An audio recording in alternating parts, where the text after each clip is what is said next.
Greetings everyone, and welcome back to the video from the Demon Overlord. Your friendly neighborhood Demon Overlord is going to be going over some miniatures today. These miniatures come from Monster. You may know these guys for making those nice lovely card sleeves as well as the binders to hold your cards for when you're going to a tournament or just to make them nice and protected and add that extra layer of safety for your cards. But they also have started getting into the Dungeons & Dragons scene and board gaming as well by making miniatures as well as terrain. I think the terrain, they just call it Monsters Terrain. Yeah, very simple. And these are just Monsters minis. So these are their townsfolk minis. Show you the box right there. And as the box says, it has 32 unique figures. I mean, these are the painted variety, not the unpainted. They do come in both. I wanted to get the painted variety just because less I have to add to the painting block. So less miniatures that are on the back order for me to paint. And very interesting. We're going to definitely have to take a look at these miniatures. There's 32, so I mean, that's not too bad. Let me just think of what that costs for price. Anyway, that comes to around 75 cents a miniature. So around there, a rough estimate, quick off the top of my head. And, yeah, we should hopefully get some very unique miniatures for that townsfolk, since I do wonder what we've got here. Hopefully they're all labeled. Let's get into this box and find out, because the sort of opening is chomping at the bit to get into there. So, let's do so.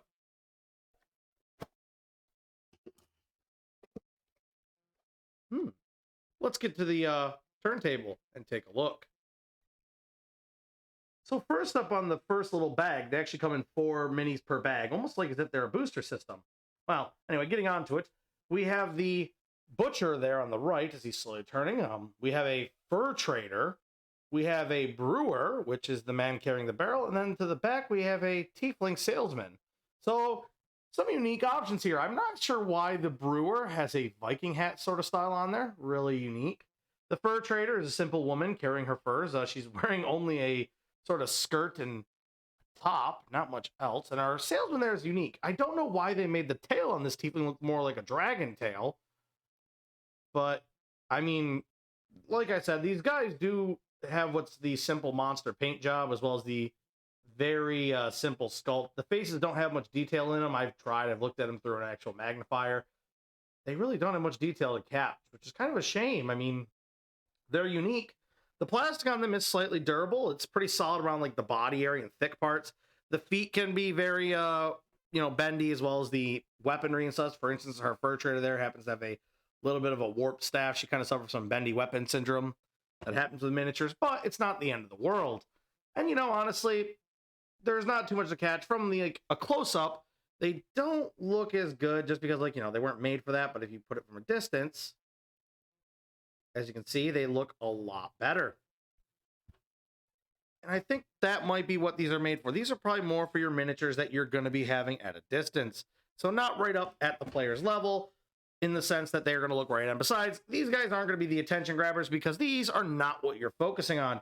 You are there to focus on the player minis, which are your group miniatures. There we go, adjusting my adjustments. Now, let's get on to the next bag, shall we, and see what else this box has in store for us. Next up, we have a very unique pair. We have the flag bearer, we have an executioner, we have a tax collector, and then we have what's called the fanfare.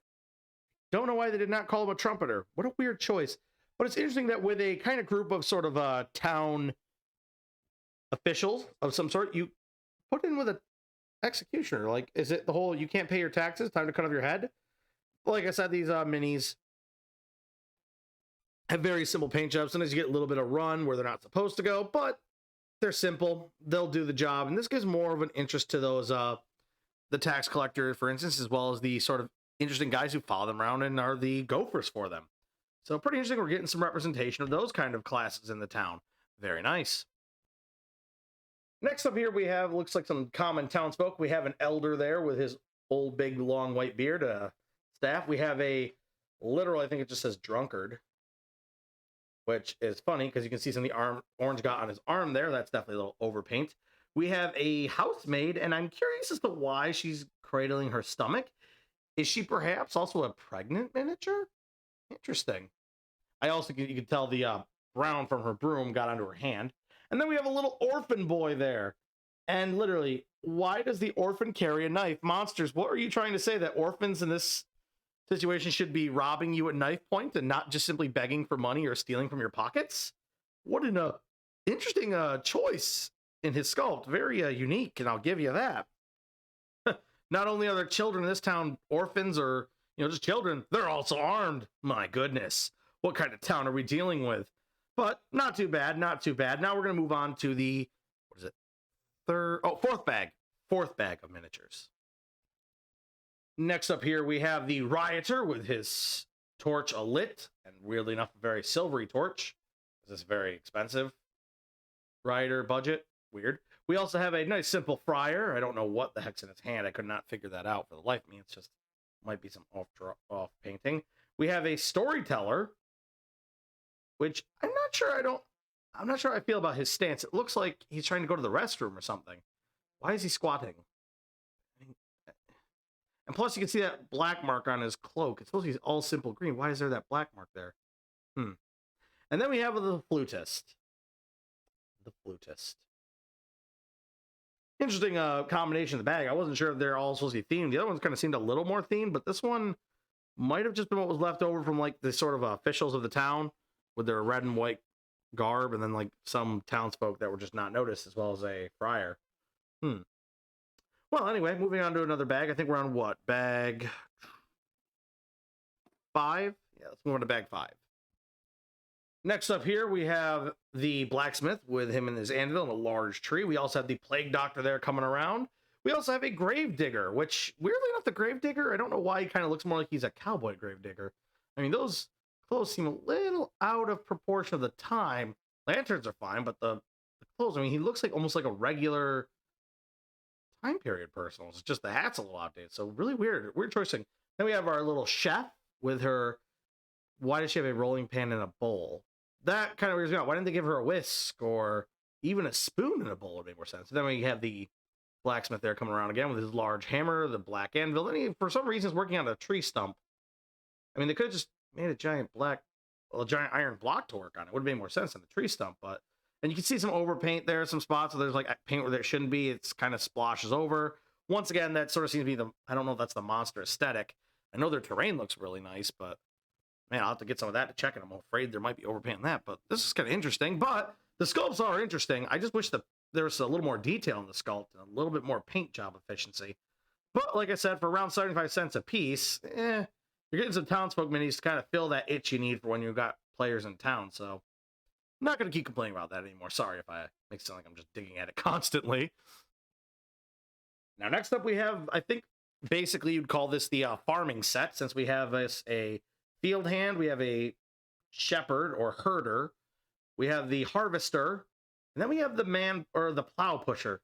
I think it literally, but it's like, what I find interesting here is like that out of all of them, the man pushing the plow is quite big and has gray skin. I don't know if that was a miscolor, but there might be another good reason for that. Maybe you could use him as a Goliath raised to be a farmer, so he doesn't have all the Goliath markings, and he could just be a gray Goliath, which I like that. I do like that fact they tried doing that with him, because at least it's a little unique, since we don't have a lot of random races in this one, except for Tiefling and maybe a dwarf. I don't know if the fur trader would be considered a dwarf. Probably just a small woman, but it's nice to see some more races getting into the common townsfolk type. So very nice. I got to give credit for that, even though, like I said, with the sculpts, meh, a little bit meh. Paint job is they're okay, but meh. Anyway, moving on to the second to last bag from this box. So in this one, it looks like we're getting more of the bar scene type character. So if you have one of those bar scenes from like 4D, or you got one of those little bar sets you can get printed or something like that, you can have these fill in those roles. Since we have a nice dancing woman there, we have a bard with a lute. I think it actually says lute bard or a lute player, but could be a bard. We have actually not too bad. The waitress is not that badly painted. I wish there was a little bit more detail control, but she's really got a very nice paint job comparatively to some of the others I've seen, so that's a nice surprise. And then we have a simple bartender man there. Now, as you can see, he's a little bit shorter than the women there, so he could be a dwarf. I mean, he has the nice big old beard going for a dwarf, so you could always just say that, or you could just say he's just a short man. So he's multi-useful that way. That's a pretty nice little fact. And I do like the set. I wish my dancing woman there wasn't suffering from so much of the bending figure syndrome, but you know, a little hot water will hopefully fix. I have not tried on these minis just because I don't know how they'll respond to it, but I'll give it a shot here in a bit. I'll use some boiling water and see if she'll straighten up. But very nice, and it's nice to get some more bar creatures, because a lot of things happen in taverns. Not that it's the best place to have your group always convenient stuff, but it's different. It's unique. It works. Now moving on to the last bag from the box, and then we'll probably do a little bit of some comparisons to some other miniatures and see how they stack up compared.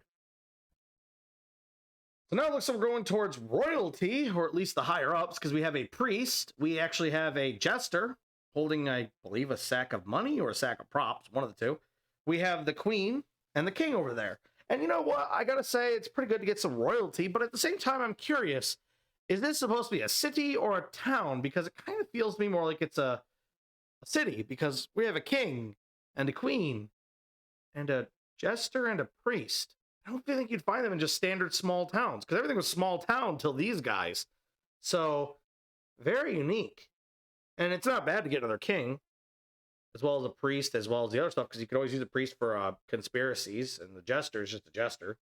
So it's good to have a fool to whoop around if your group needs to take out a character that maybe learned something he wasn't supposed to, and help them get rid of their murder hobo tendencies. Well, anyway, let's do some comparisons, shall we, and see how they look next to other miniatures. So for some convenient comparisons, here we have the, Tavern Brawler going up next to our Tavern Drunkard. So as you can see, they kind of look similar. Drunkard has a little bit more uniqueness going on, as he is also missing a shoe. He is holding the bottle the same as the Brawler there, but the Brawler kind of looks more like an adventurer who's just gotten a little too drunk, which, you know, not bad. So, I mean, like, it's good to have more barflies in the game, more drunkards. You could probably have these two guys get into a squabble and your group has to stop them for that. But, you know, I mean, like I said, the bases on these guys are those hexagon or like octagon, weird little slightly shorter bases, but you know, they're going to make them a little bit more noticeable on the board when they have those squares. But honestly, like I said, from a distance, they both look good, even next to each other with those kind of different paint job levels. You can see the difference though from WizKids, which this guy is actually more expensive than just your simple drunkard there, with only being 75 cents if you go buy miniatures out of the box from the amount you pay for the total. Moving on. So here we go with the waitresses that I have. We have the kind of Reaper Bones waitress. Then we also have the waitress from the townsfolk. And you know what? That's not too bad. She is a little taller than the Reaper Bones. And I gave my Reaper Bones waitress a very simple paint job. So, I mean, they're definitely comparable. They would either one work great for, or if they're both working in a townsfolk. I mean, obviously, mine actually has a little bit more control over where my paint kind of sloshes. Like, I don't have it sloshing over in spots. It's pretty accurate. I mean, if we even have this rotate, which we can do, just have it rotate there just for a second, see that more of the side based, which works very nice. And as you can see, mine kind of stacks up a little better, but you know what? Like I said, have gotten very good at miniature painting. So, and mine also has more of the washes on it to give it more of the shade and the slight bit of dirt over time. And like I said, I'm a little more, I don't know if I'm more steady-handed, but you can see theirs isn't bad. If theirs had probably a little more wash on this figure and a little bit cleaner on those mugs and stuff, I think she could have been, at least, in my opinion, stackable next to mine after I got done painting mine. But you know what? Hey, it's good to get more waitresses needed for those wait staffs for those taverns. So, pretty nice and not bad. Ow. Sorry, just wanted to get them off really quick. Adjustment there quick. Oh, let's see who we're gonna go with next. So here's a comparison for the two different kinds of wild travelers of the woods. We have the ranger, and then we also have like the I guess you'd call it the fur trader, and both of them would be hunting animals to probably get furs.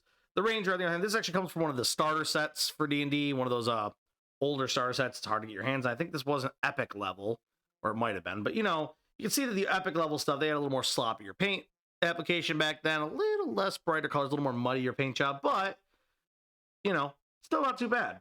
You know, obviously they don't compete with older miniatures, as the tavern ones obviously were a sign of that. But let's move on to the next ones.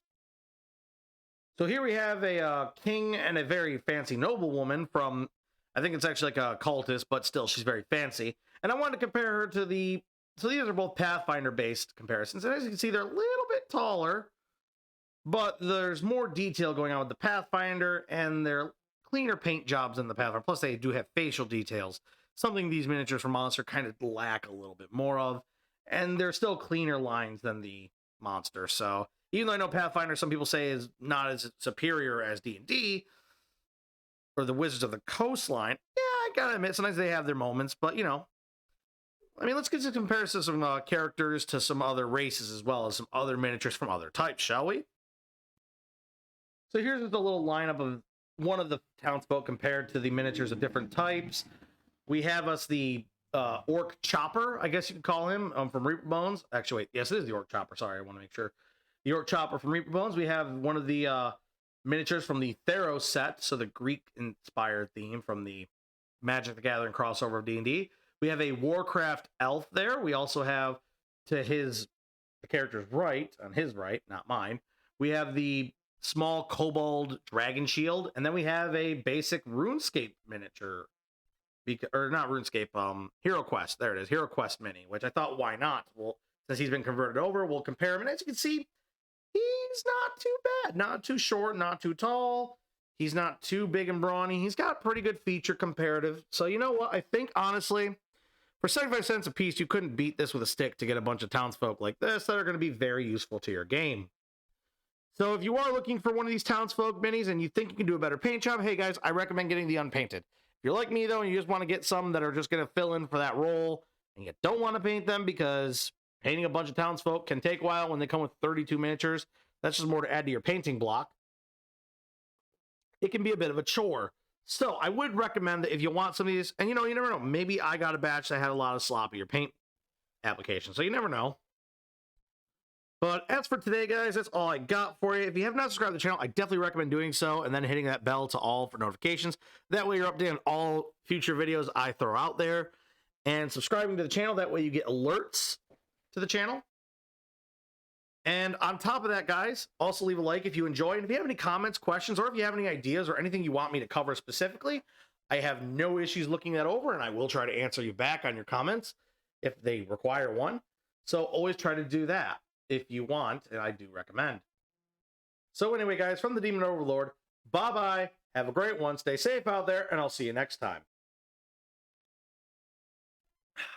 Bye.